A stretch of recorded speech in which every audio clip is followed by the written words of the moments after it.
Good afternoon, all.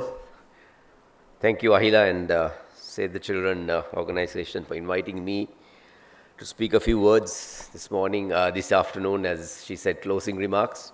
But of course, I've given a theme, so it will be a little beyond the closing remarks. The theme itself is very close to my heart, which talks of role of creating and promoting a family-friendly industry or tea industry. Family is key. Family is what makes up a nation.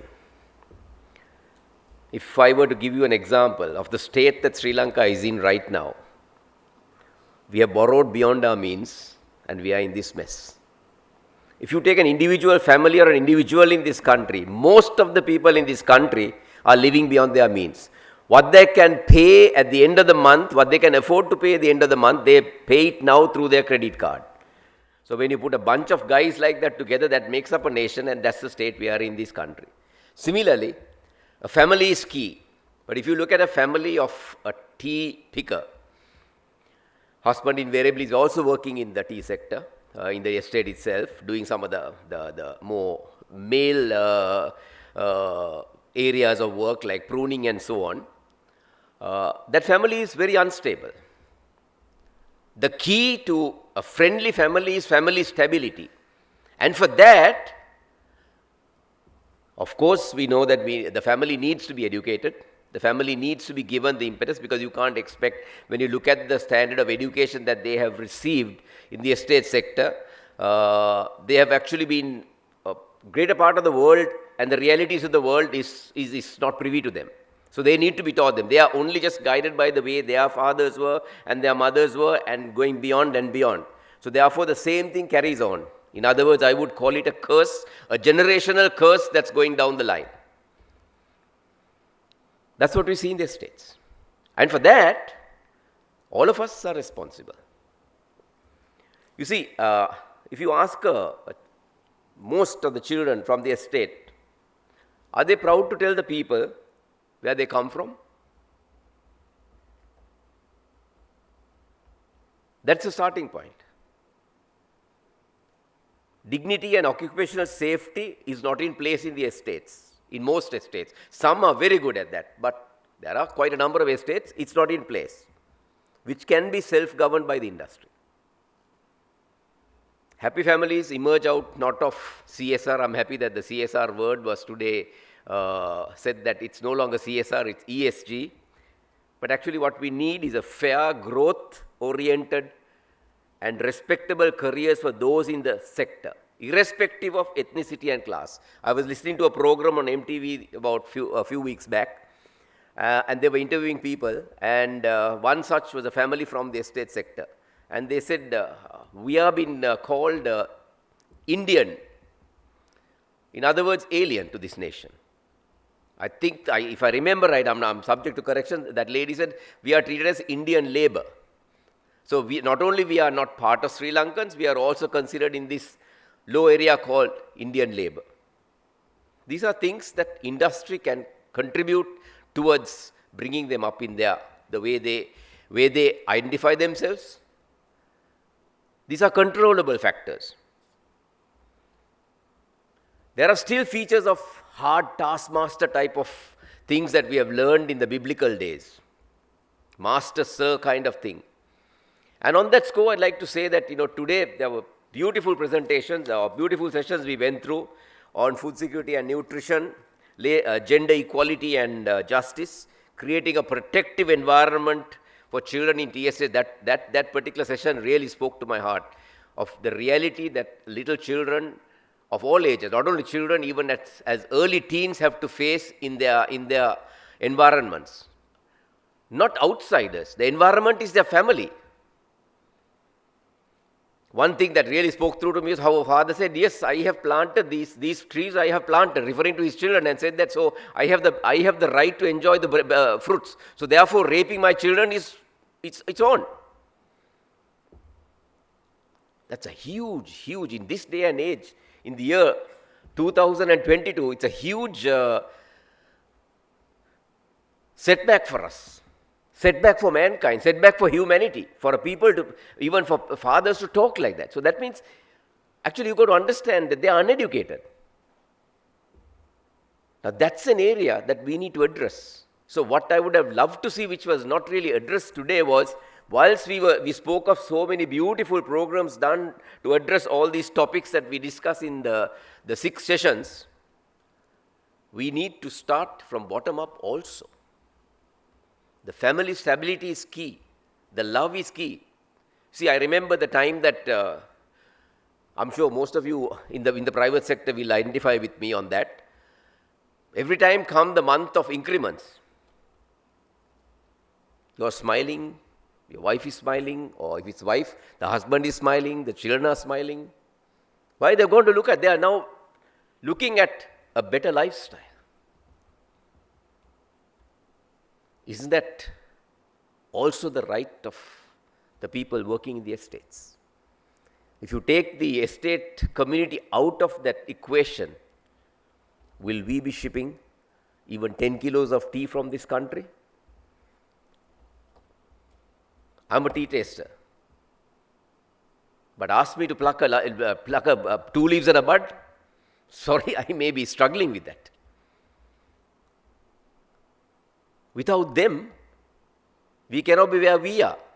And without us, their task will also be futile. So there has to be give and take in this whole equation. That's what also has to be addressed in and through this. I know that some of the regional plantation companies are doing some fantastic work towards the workers. But at the same time, there's a lot more that is not doing enough. And as a result of that, Menaha Kandasamy is allowed to speak what she spoke. It was more pain in the heart that she was hearing. She was becoming a mouthpiece for so many of the people whom she's representing. You see, we get really huffed and puffed when a BBC journalist or a CNN journalist surreptitiously creep through one of the estate fences and get inside and go into a lined room and, get the stories out of them, of the hardships they are going through. Of course, I know lots of them like to, make a mountain out of a molehill. And these guys take that mountain instead of the molehill and blow up in the global press. And then we get excited, look, see, we got bad publicity. But some of those things, whilst that part is exaggerated, some of those things we also can control. In national statistics, in Sri Lanka, I'm told, it's still categorized into urban, rural, and estate. Isn't that discrimination? We need to address that. I have been always propagating that family stability is absolutely important. When there is family stability, it's a friendly family. A regional plantation company can initiate that, because this worker, maybe it's too far gone, that we will have to start from the top and get this, even at small level programs, to get these families to respect each other. Husband, wife, husband, husband to children, wife to children. Because when you adopt master-slave kind of environment, okay, you come away, a long way from the days of the colonial masters. But still the way you do, your terminology that you use, is still persisting in plantations. That's where we need to change. The way I see it. I'm subject to correction, but the way I see it. You will say, yes, you can, easy for you to say that, you can pontificate that, but these guys, if you give them a little bit of leeway, they will start climbing on top of our heads. But communication is key. I learned this from a Dutch company that I worked in my career. My Dutch boss said, communication is key, he said in his own Dutch lingo. Communication is key. Do we engage them enough by communication? Giving them time to talk. You have to allow them to talk. Sometimes, it's the way they are brought up. Sometimes they are very apprehensive, or they are very arrogant in the way they get across to you, or very offensive in getting across to you. But you need to leave a margin, understanding that they are coming from trampled background. A lot of hardships they have faced through their lives.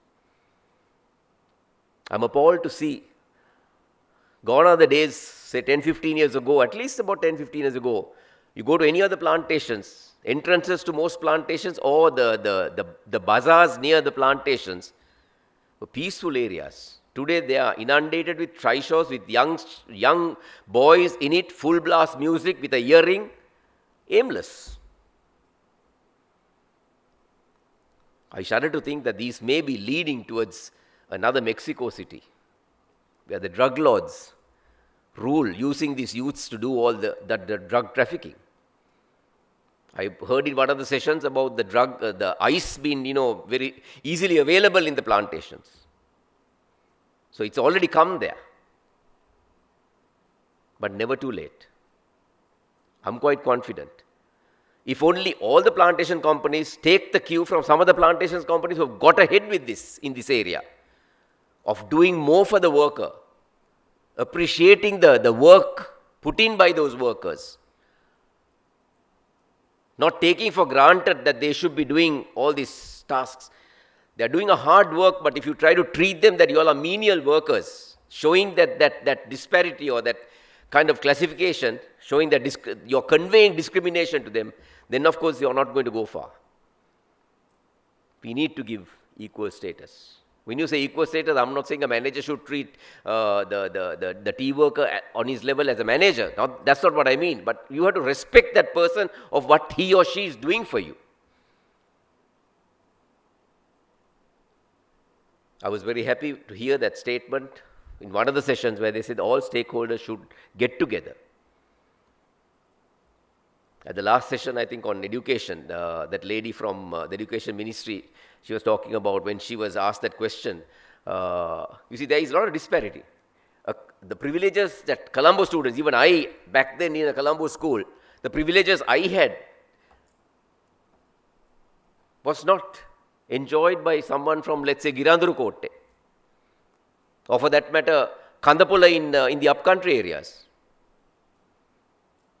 That's where we need to address. And for that, the plantation companies and everybody in the ministry can get together and do that. Find out where those gaps are and bring those levels up so that a student in Norelia or Kandapula or let's say in Deniyaya, Kottapula or wherever it may be, son or daughter of a tea estate worker, will have the same level of education that a student at Royal or Trinity or any other school in any other urban areas would enjoy. That way everybody has the same privileges in this country. Nobody will be discriminated. After all, we are all Sri Lankans. We've got to get that mindset that we are Sri Lankans. Not segregate ourselves into, your Indian Tamil and your Jaffna Tamil and your upcountry Tamil and your Sinhalese, your low country Sinhalese, your upcountry Sinhalese. That has divided us enough. We have bled enough now. This country needs your support. If you don't give your support, country's coffers will not even increase by a cent. So thoughts are with you. And I wish this organization all success and the estate community also to join together, all the estate companies join together to take this tea industry, which is a God-given industry. We've enjoyed it for 155 years, gone through so much of problems, curfews, the civil wars. In spite of all that, Sri Lankan tea industry has gone through and through. Even during as recent as July and August when we had fuel crisis, tea auctions were not postponed even by a week. Production somehow or other, which looked as if, we will not be able to produce, one of the stakeholder groups came forward and provided by paying in foreign currency for the fuel that was required to ensure the factories ran. Even though we had less availability than we normally have, yet the auctions continued week in and week out. Not a single auction was cancelled.